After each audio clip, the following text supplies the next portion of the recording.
অনেক করে বাসতে ভালো পারেনি মা তখন যারে, আজ অবেলায় তারই মনে পড়ছে কেন বারে বারে।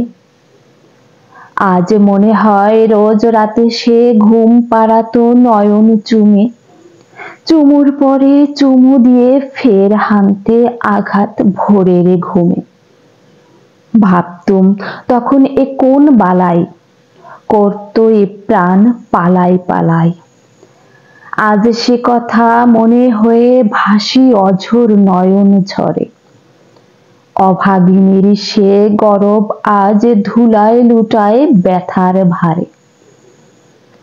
তরণ তাহার ভরাট বুকের উপচে পড়া আদর সোহাগ, হেলায় দুপায় দোলেছি মা, আজ কেন হয় তার অনুরাগ। এই চরণ সে বক্ষে চেপে চুমেছে, আর দু চোখ চেপে জল ঝরেছে।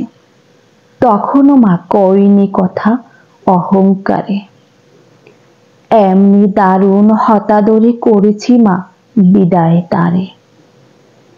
দেখেছিলাম বুক ভরা তার অনাদরের আঘাত কাঁটা, দ্বার হতে সে গেছে দ্বারে খেয়ে সবার লাথি ঝাঁটা।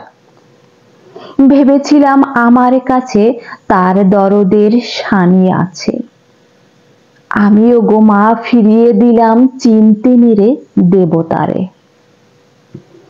ভিক্ষু ভেসে এসেছিল রাজধীরাজ দাসীর দ্বারে, পথ ভুলে সে এসেছিল সে মোর সাধের রাজ ভিখারি। মাগো আমি ভিখারিনী, আমি কি তার চিনতে পারি? তাই মাগো তার পূজার ডালা নেইনি, নেইনি মনির মালা। দেবতা আমার নিজে আমায় পুজলো ষোড়শ উপচারে। পূজারীকে চিনলাম না মা পূজা ধূমের অন্ধকারে।